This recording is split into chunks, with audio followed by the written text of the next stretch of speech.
There's just so much. You're listening to a Mamamia podcast. Mamamia acknowledges the traditional owners of the land we have recorded this podcast on, the Gadigal people of the Eora Nation. We pay our respects to their elders, past and present, and extend that respect to all Aboriginal and Torres Strait Islander cultures.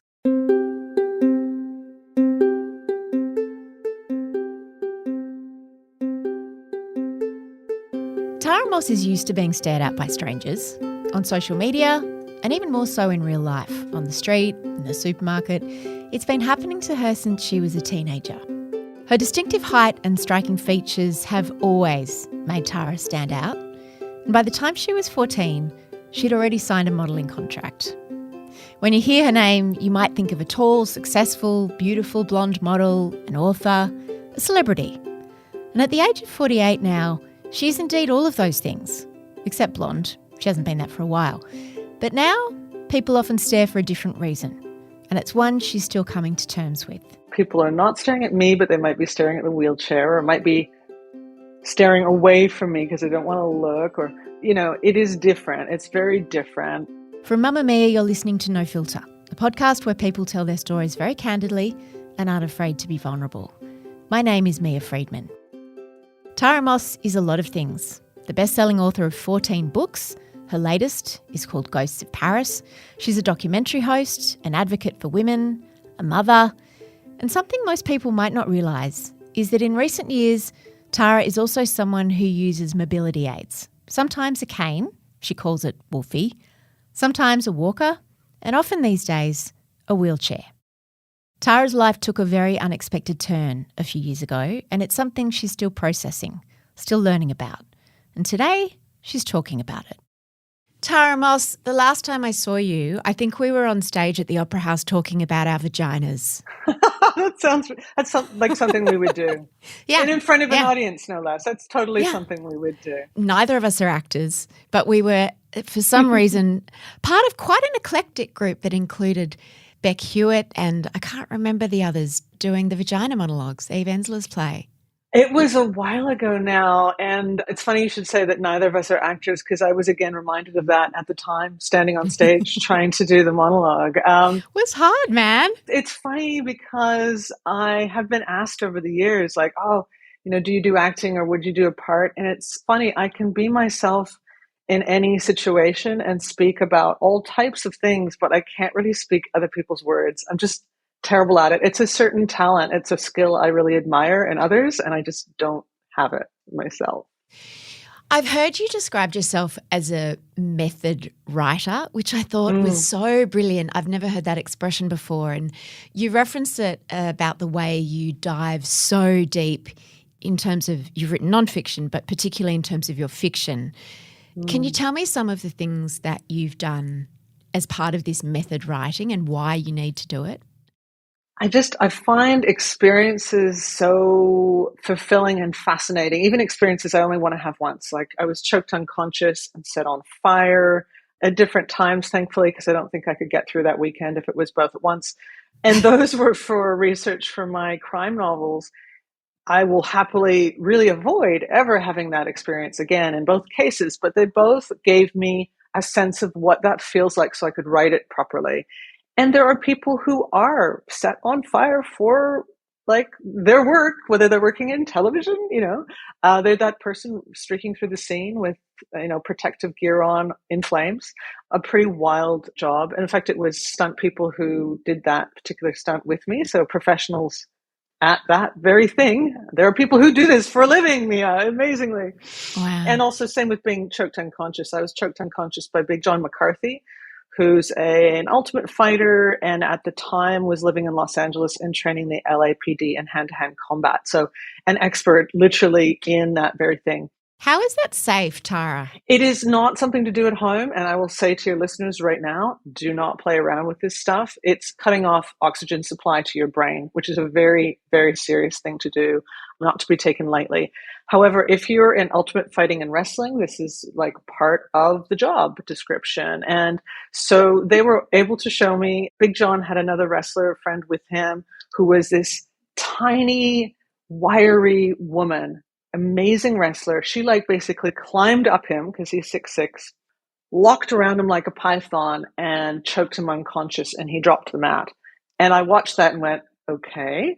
And he said, well, now it's your turn. So I got in the ring and he choked me unconscious. He didn't climb up me or vice versa. That would not have worked out well. But yeah, he put me in a chokehold and said, okay, you're going to feel yourself start to go. And I did. There's a thing in wrestling too where you tap out. You know, it's like a safe word, but you can't have that if, you know, you're not able to speak. So you tap out. And in this case, you know, I'd flown across the world. I'd been living in Australia at that time. So it was a long way to come to be choked unconscious. And my instinct was to make it stop. You know, this is not good for me. Stop, stop, stop. But also my brain was saying, no, you're going to carry through with this. So I had what I describe as zombie arms that were kind of reaching out to try to tap out on instinct or try to like attack his face as a self-defense instinct, and then doing neither, because it's like, no, this is supposed to be happening. Just try to relax. It's very hard to tell your body to relax when your autonomic nervous system kicks in with fight or flight to try to save you. And that is an incredibly powerful inbuilt system that we have, and we should listen to it all the time, except in that one instance in my case. I'm not a psychologist, you'll be shocked to hear, but I know that you are a survivor of sexual assault. You wrote about it in your book, The Fictional Woman. And I know it was sort of just one page in a much bigger book, but it got a lot of attention. And I know that also at another time in your career, you were attacked on a modelling job. How were those two things not an impediment to, you know, experiencing this choking out? How did that not mess with your head in the worst way? Oh, consent. I mean, it's all about consent, isn't it? Really, in life, we can put ourselves in situations of calculated risk or make decisions even where, you know, we jump in to try to save someone or do something else that might put our bodies in peril for a reason. And it's about choice and it's about consent. When there is assault or abuse, the very thing that makes it that is a lack of consent. So it just doesn't feel the same to me at all. Writing about those things, yeah, all of that becomes very complex when you're writing, because I write murder mysteries. You know, I write historical fiction and paranormal fiction and nonfiction as well. But when I'm writing about violence, sometimes it is violence against women. Of course, I care a lot about that topic because I'm a human being and I care about other human beings, but also because I've experienced some of it myself. I think that makes me a better writer, but I still have to put myself into the victim's shoes as well to an extent. And, you know, yeah, that can be tricky. That's actually much trickier than the research expeditions, if you will, because I'm very single-minded about like, this is the thing I need to learn. I just want to listen to the person I'm learning from. I want to hear everything Big John McCarthy has to say about everything relating to wrestling, choking out, the history of it. How does it work? What's it like for him? I'm just fascinated. So for me, it doesn't trigger any of that stuff. It's just really interesting. You've written a lot of crime fiction. You've also written, your latest book, Ghosts of Paris, is period fiction, not menstrual period, but, you know, historical fiction, I should say. I think there are characters who menstruate. I mean, there are some characters who menstruate. It's not part of the plot. Given that we did the vagina monologues, I've got that on the brain. Obviously, you know, as part of your method, you can't travel back in time, and you couldn't travel. You couldn't even go to Paris because you wrote it during the pandemic. What was your process like for that novel? That hurt, Mia. That hurt because one of the reasons I write in fabulous locations is I want to be there when I'm writing. You know, when I'm plotting something out and planning a book, I want to be on the ground. Thankfully, I have spent time in Paris in the past, so I was able to draw on a lot of personal memories. And when I travel to a location, I'm such a travel nerd. You know, I want to look at everything. I take it all in. It is more difficult, and it's not how I wanted to write particular scenes. But thankfully, I could transport myself back through research, through personal memory, through speaking to people, interviewing people through the course of the research of the book. And the 1940s for me, because The Ghosts of Paris is set in 1947, this is a period that is incredibly rich and interesting. There's social change, cultural change. There's the aftermath of a devastating war that was long and drawn out. No one was untouched by that. And just because the war has ended doesn't mean there isn't this shadow of the war and all of this change.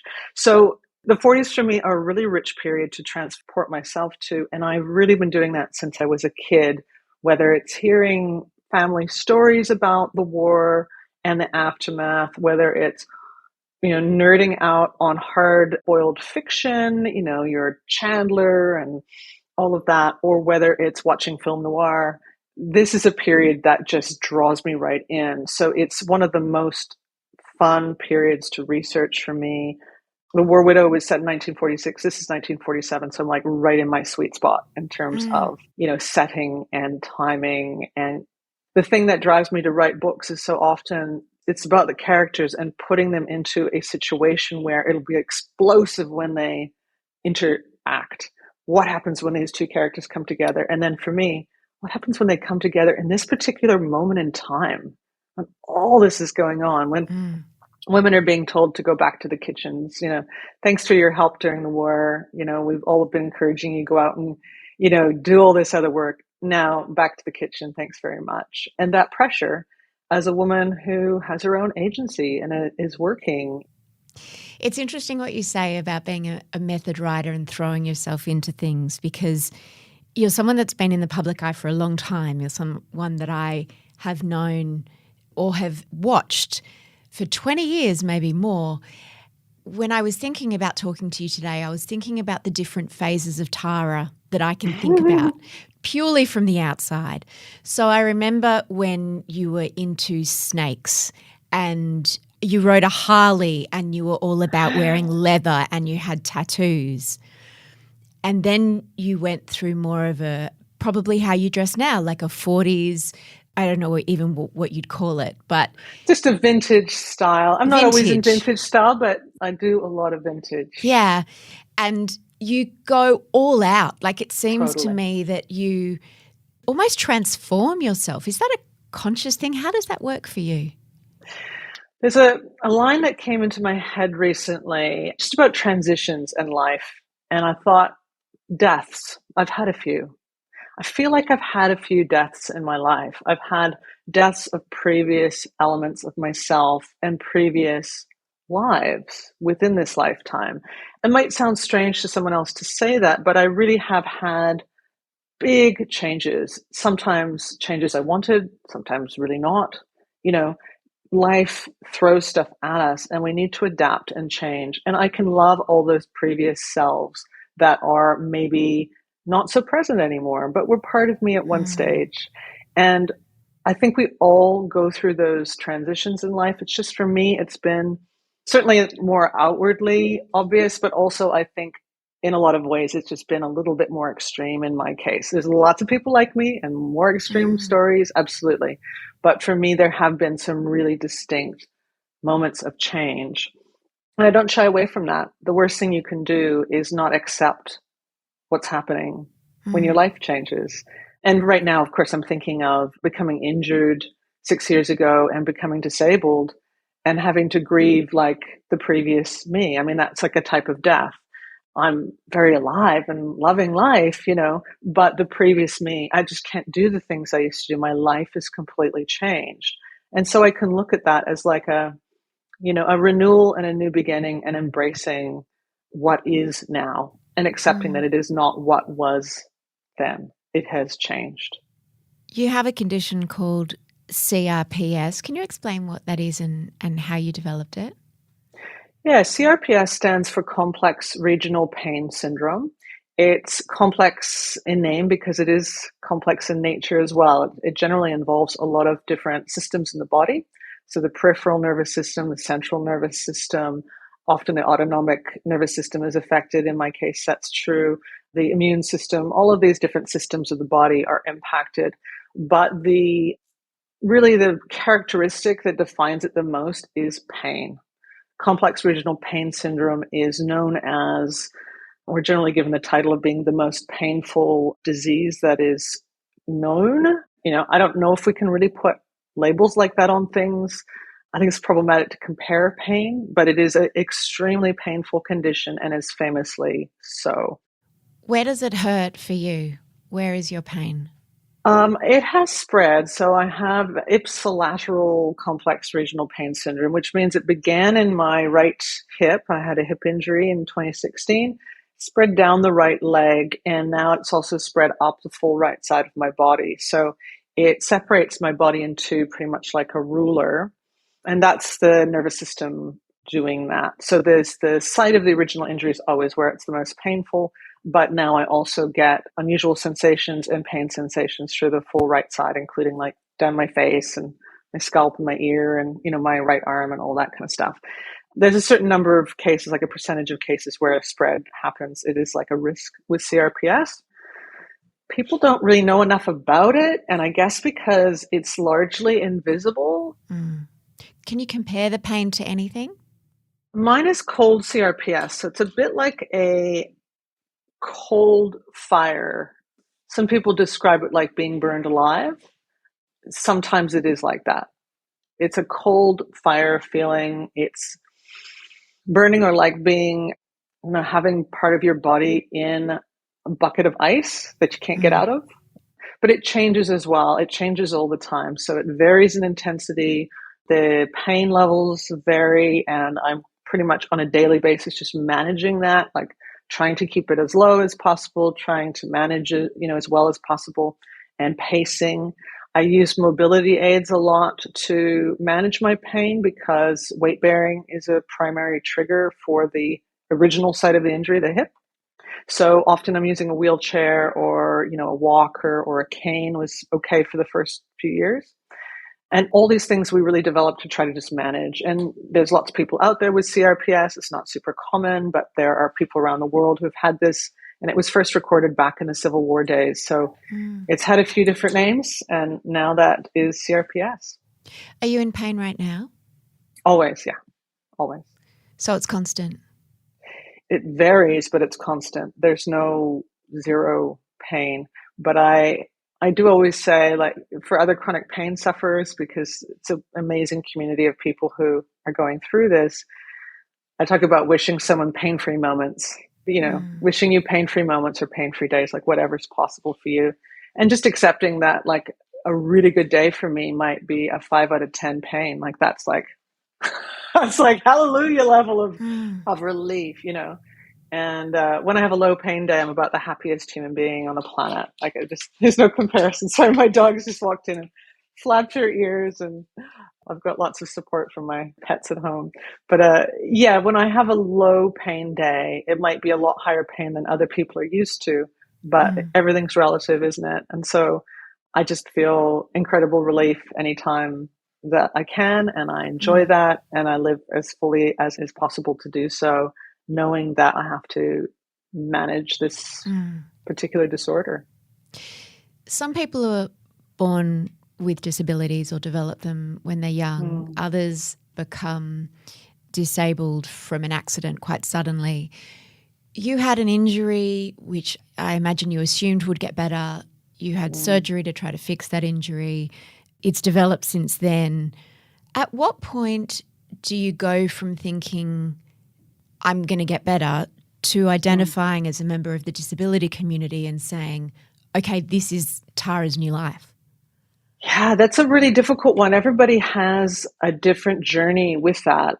I'm very much clearly a disabled woman and part of the disability community, but it took me a long time to recognize that was the case, even though I was using a mobility aid. Lots of people have, invisible disabilities, and they might recognize right away that they have a disability. I didn't know. I just didn't know what was going to happen with me. And like you suggested, I thought, well, my focus is on recovery. This is going to stop. My focus is still on a type of recovery, but now it's about remission. So I know that CRPS is not something that just goes away. It's something that you can get into remission now, especially if you've had it for as long as I do. The stage that it's at is not an easy one to reverse.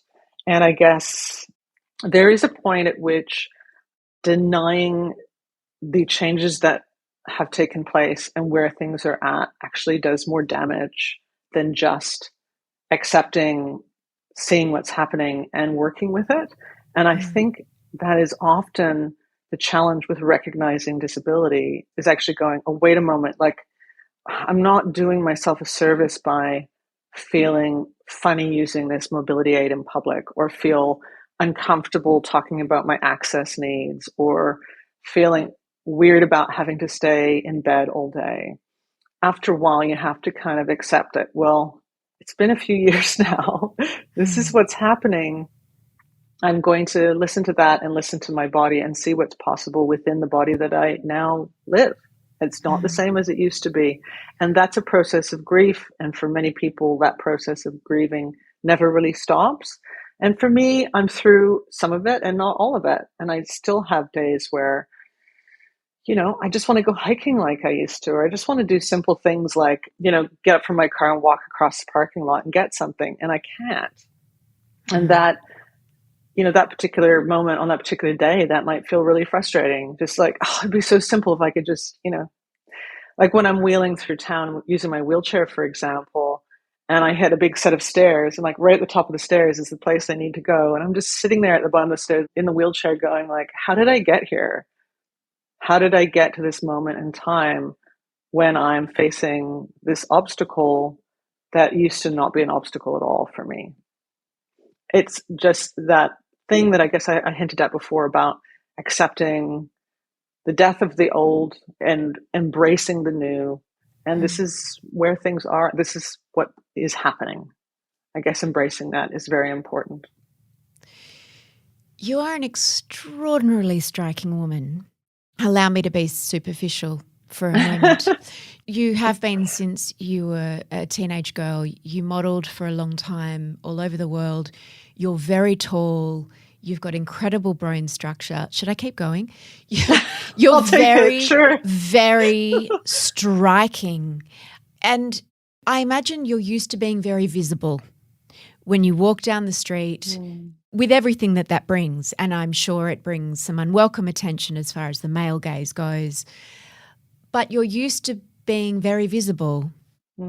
We're at the age now, or you're at the age now, and I'm a little bit older than you, I think, where we start becoming less visible anyway because of our age.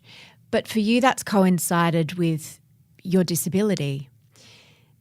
Tell me about what you've noticed being out in the world, about Tara before and Tara now. I'm embracing the process of aging because, like everything else, I'm really interested in like the new. Like for me, it's a new experience. Do I want to be disabled and getting older at the same time? I'm also growing out my gray hair. Maybe I'm taking on a bit too much at once, but this is where it's at. Like, this is what's happening. I love my silver hairs. I just feel much more comfortable in my skin. It's something that has come with age, that contentedness that comes with age of just like feeling okay with who you are. Now, do you have to wait till you're older to feel that? I hope not, but it is often one of those things that comes with just getting older and letting go of other people's expectations. So for me, becoming less visible, I mean, in a way, I'm more visible because I'm now, often using a wheelchair, and people are not staring at me, but they might be staring at the wheelchair, or might be staring away from me because they don't want to look, or, it is different. It's very different. It's a different kind of visibility. It's a different kind of visibility for very different reasons. And the old experiences just feel like another lifetime ago. I know it's the same lifetime. I accept all of it and all the things that I've been and all the experiences I've had, but they do feel very like a long, long way away. So for me, being more comfortable in my skin is just incredibly valuable. And whatever it's taken to get here, hey, I'm just so glad that I'm here with that. I didn't feel that when I was in my 20s. I didn't feel that when I was modeling. I didn't feel that even through a lot of my 30s. So now that I'm in my 40s, I say that that's like a wonderful win to arrive here and to feel like I'm actually okay with who I am as a human being. And when people look at me, I'm perfectly comfortable with what they're looking at. What they see is going to be up to them and not up to me. And I don't feel the need to intervene in that, I guess. You're confusing to people, you've said, because you don't, and I'll put this in quote marks that no one can see because this is a podcast, you don't look like someone who should be in a wheelchair or who needs a wheelchair. Yeah. How does that play out when you're in public? We have a lot of misconceptions about disability, and that affects the disability community and myself, and also people with chronic pain, that community as well. It affects us in a lot of varied ways, and a lot of those are negative ways. It may affect the way we are treated when we're having a pain flare, lack of understanding because it's not visible. People don't know what to do because they don't understand it, and they are looking at you and thinking like, this doesn't fit with my idea of how any of this works, you know. But it may be as simple as you go into emergency ward and they also don't know because they're used to dealing with, you know, people who've been through really traumatic physical, external and internal, but externally visible injuries, right? We're used to that. We see that in movies. We see people using wheelchairs in movies, and we have the assumption that it's paralysis that's got them in a wheelchair and that there are no other types of wheelchair users. I don't have paralysis. I have CRPS. It might be the same for someone with MS or other disorders that affect their ability to ambulate, but it doesn't mean they can't walk across the room. And so if you're in the supermarket and I'm wheeling down the aisle and all the stuff I want's always on the top shelf, always, Mia. And I'll sit there and I'll look around and I'll go like, all right, there's no one to help me, which I always hate anyway. But, you know, it's nice when people can reach up and grab it for you. And I'm like, no, I'm going to have to stand up. It's almost like a joke. You can hear the people in the background go, oh, you know, it's a miracle. She can stand, because we've all seen those memes, and we've seen, you know, we've seen the jokes and the TV shows and the movies, and we actually don't understand how mobility works. And this is why I'm so public about advocacy to do with normalization of mobility aids, is because people use them for all kinds of reasons, not only paralysis and not only amputation. And those are very serious things, and those mobility aids are very important for those people, but they're not the only types of people who use them. For some people, it's fall risk, it's dizziness, it's fatigue. And when I'm talking fatigue, I mean like medical fatigue, not just I'm having a day where I didn't get enough sleep. These things will really prevent a person from being able to leave the house without a mobility aid. In my case, yeah, it can be all of the above, but also pain management. If I trigger a pain flare, I've got a really bad week ahead. It's not just, hey, I've had a bad 5 minutes. It's going to impact all of my ability to do things for days that follow. So I have to be very careful, and I have to pace, and mobility aids allow me to do that. Otherwise, what's going to happen is much of what happened the first few years of after my injury, which was I spent a lot of time in bed. It was very difficult to get out of the house. And when I did, I always had such a payback from my body, from, you know, what my body needed wasn't being listened to. So it paid me back. And I was hospitalized a lot.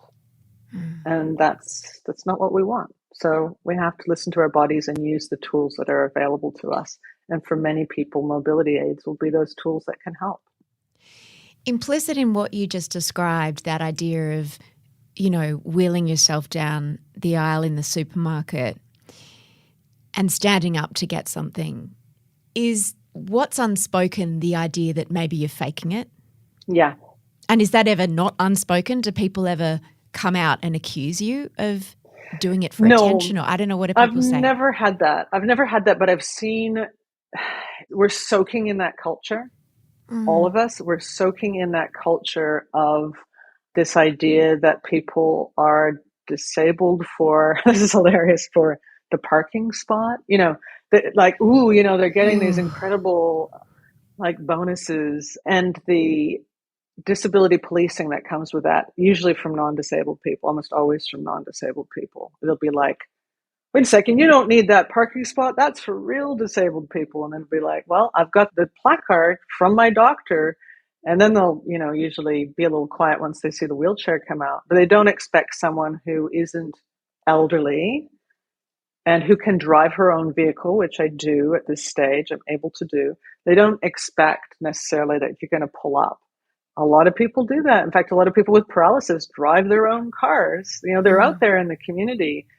It's just that we don't see much in terms of media representation, and media representation of disability. A lot of it is very damaging, and there are plenty of plot lines about, fakers and people playing it up, like pulling a sickie. People even talking about the Queen that way at the moment. And that's how high profile ableism is. She was unable to do, the throne speech, but she went and saw the horse racing. The two things can't be compared. Why? Because they're on different days. And guess what? That's what it's like being either 96 or having a disorder of any description. Bodies are not static. And just because you can show up like literally in a car, cars are also mobility aids, right? A car taking you somewhere and putting you where you're sitting down is not the same as walking across, a hall or standing up in front of people and giving a speech. It is different. And until people are spoonies, as the term is used. What's a spoonie? I'm a spoonie. Christine Miserando created this term that's now called spoon theory. And I've forgotten the disorder that she has, but again, it's an invisible disability and affects her in a multitude of ways. And one of them is fatigue and dysautonomia, which I also have a lot of. It means that whenever you do things, you're expending energy. You're using one of your spoons. And the idea, the concept is that when you sit down at a table and you see the cutlery laid out, those are your tools, right? And every time you use one of those, you can't use it again. You're like, oh, I used that spoon, I used that. And eventually you don't have any cutlery left and you're done. That's it. It doesn't come back till the table's reset. In this way, our bodies need to reset. You've got a certain number of spoons. If you use a spoon, for example, just having a shower and getting dressed, that can be using a spoon, right? If you do that and also meet with a friend and also write an online article or do something else like that, or participate in a Zoom, that might be your spoons for the day. It means you then have to cancel something else. It means you can't go pick up your daughter from school, or you can't make dinner. You're not able to do so. So people who are spoonies, and vast majority of the disability community are, they have to allocate their energy very carefully. And that's what I have to do. That's what pacing is for me. You're allocating energy. And so when I see the Queen, who's 96, able to go to one thing where she's being delivered there by someone else driving her, and she can sit and enjoy it, and she smiles, being told, oh yeah, it must be nice to be able to pull a sickie when you're supposed to go to work, 2 days earlier. It's like, you don't get it. You just don't get it. And some people who are very vocal do not understand that bodies aren't static, and that not everyone is fully able-bodied. Like, we just don't have endless energy to do everything. And there's a lot of us. That idea of someone doubting the veracity of your disability is extraordinary, and echoes back to something that happened more than 20 years ago in your career when you wrote your first book at the age of 23, and some parts of the media doubted that you'd written it because you were too beautiful and because you were a model. And you did a lie detector test. I did a lie detector test. Actually, it's quite surreal now because that was 20 years ago. But it was before social media. I think Facebook and Twitter, didn't even exist yet. It's hard to imagine now, but it was before the days of social media, and it was before the days that I had the ability to just speak to people directly, as I'm doing to you now. I was a one-dimensional photograph in modeling photos that were paying my bills, paying my rent, and I'd put out a book.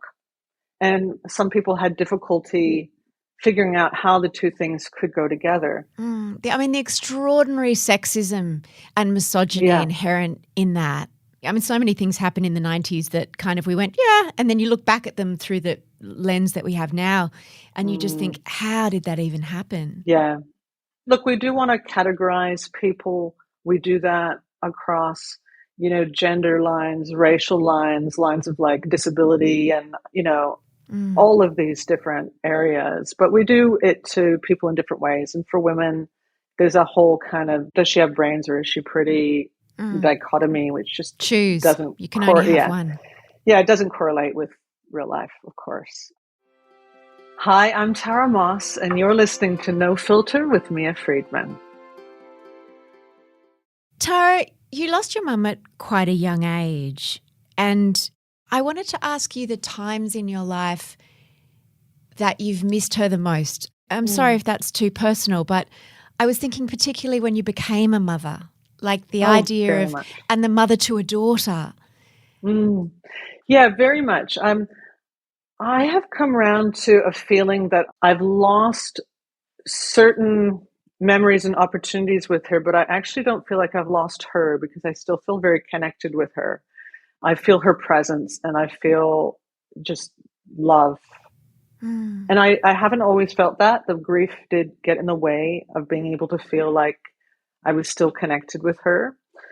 But she's in my DNA. She's in my bones. Like I wouldn't be here if not for her. And my daughter wouldn't be here if not for her. And I see her in my own face and reflection and in my daughter, especially as I get older. I'm older now than she was when she passed on. And I will sometimes just catch my reflection as I'm walking past and just go, that looks like her. You know, I've grown into that age and I remember her. What was that like when you passed the age that she was when she died? Was that one of those times? It was a difficult turning point. Yeah. It was a difficult turning point. It was 5 years ago. And so many things were changing in my life at that time, as we know. But that was difficult. It felt just unfair. I thought she didn't get the time she deserved. But yeah, I have arrived at a stage where I don't use the term lost anymore. It's a really normal term. It's no problem with you saying it whatsoever. But just I know that it doesn't sort of fit right with me anymore. I feel like I haven't lost her. She's like, she made me, she's still with me in a way.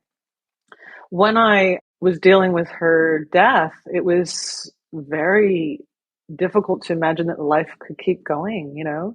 Just the sun coming up the next morning when I was really still a child, just imagining like how does life go on when she's not able to be there next to me and isn't alive anymore?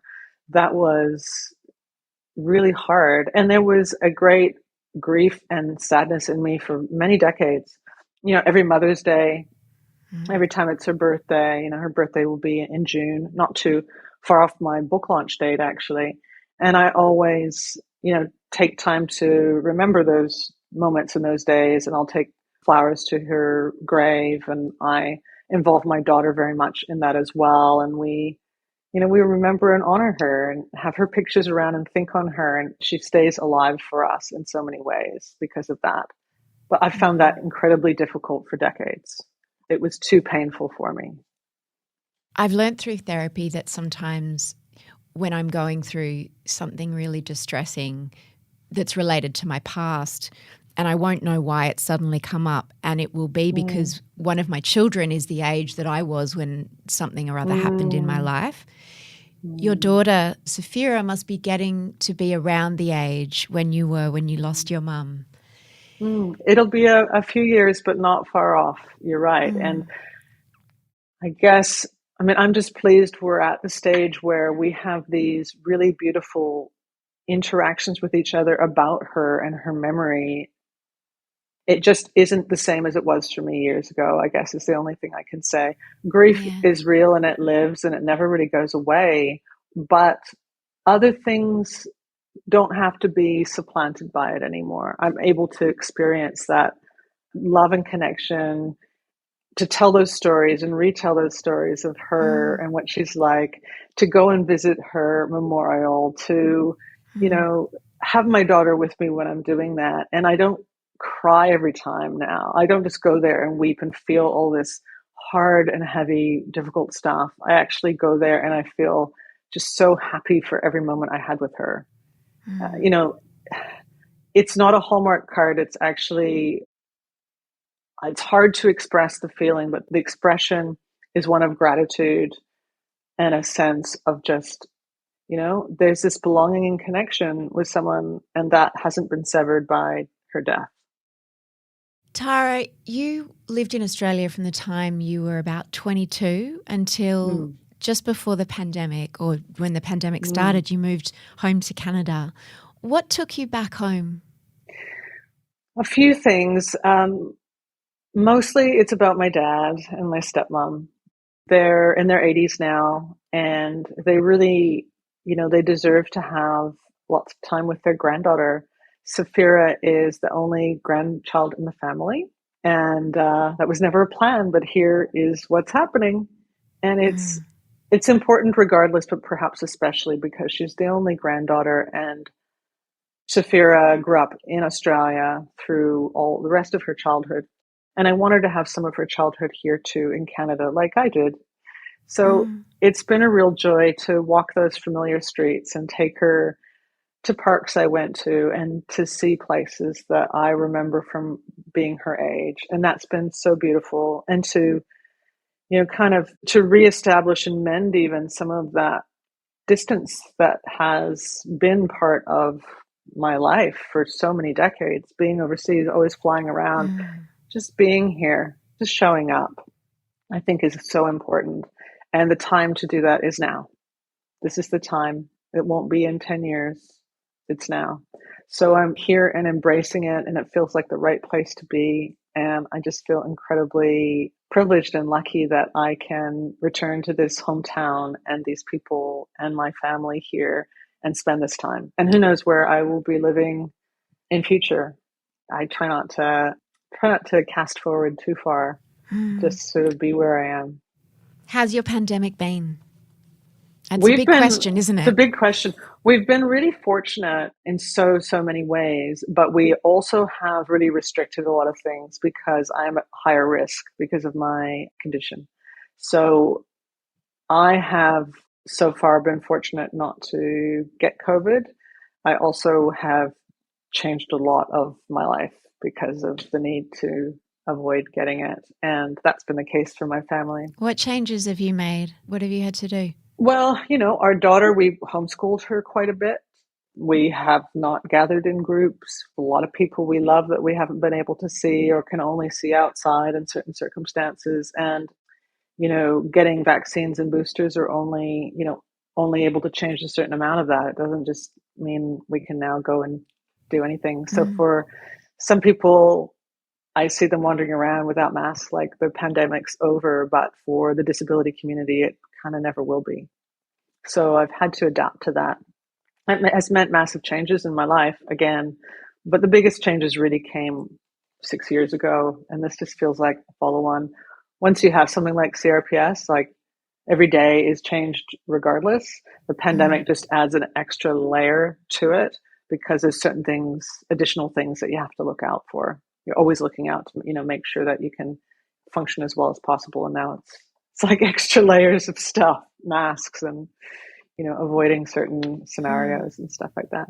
But we've been lucky overall. It's been described that we're in the good luck with that phase of the pandemic where, external government controls and health regulations are falling away and everybody is now responsible for their own well-being, which puts a heavier burden on the disability community. And I've heard many say they feel a bit left behind.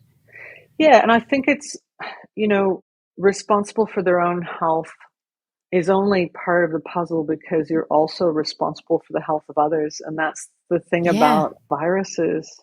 It's not really responsible for your own health in the sense of, making a choice about smoking or whatever. It's all the people around you as well. And that's sometimes getting missed in the conversations, is that people with chronic illness and disability exist, can live really long, really wonderful, flourishing lives of all kinds, but they are at a higher risk and they cannot be exposed in the same way as other people can. And in fact, when we're talking underlying conditions, a lot of us have them and don't know. And that should have been a wake-up call. Like millions of people have become disabled by COVID itself during this pandemic. So the disability community has expanded enormously through the pandemic. And I think we just need to really reconsider stuff like public health, how we look at community, how it works, and just respecting one another and making visible the fact that disability and chronic illness exist. Like, certainly during a health crisis, how can we avoid that? Well, some people are trying to avoid that conversation now and just go, well, that was that. It's done. It's over. Not going to think about that again. Yeah, so that's my last question to you. How can we be allies in this phase of the pandemic when some people are still at real risk? And you're right, it's not about being responsible for our own health. It's about being responsible for our own risk, but also the risk of others. Yep. How can we be good allies in that way? Listen to disabled people. I mean, I can't say that enough. I really strongly feel, and there's good evidence for the fact that if we had listened to people with chronic illness and disability at the start of the pandemic, it may not have become a pandemic.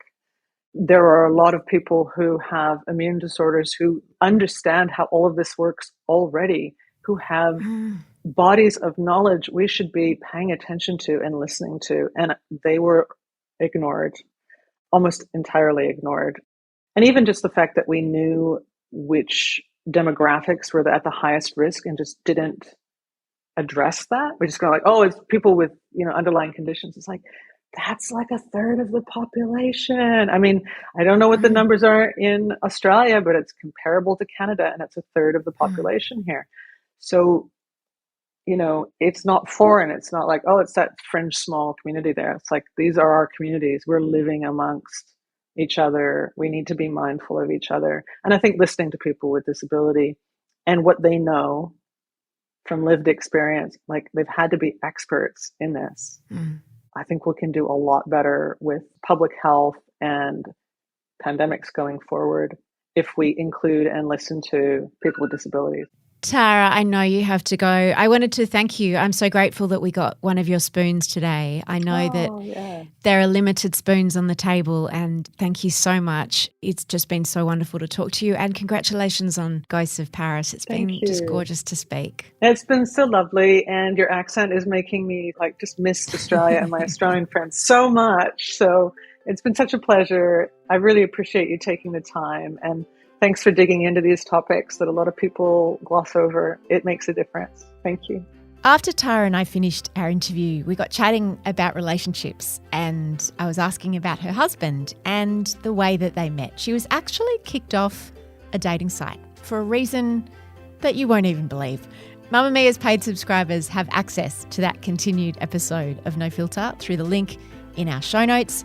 If you are not yet a subscriber to Mamamia, we would love you to become a paid subscriber for as little as $5.75 a month. You'll find a link in our show notes. Here's a little taste. It's hilarious and true that I was kicked off of dating site. And we should say you got kicked off because people thought you were impersonating Tara Moss. That's why you got kicked off. Hilariously, yeah. So my husband had a few photos on his profile. He had a complete profile, which the site kept telling me I didn't have because I didn't have a photo and I didn't have all this, other stuff.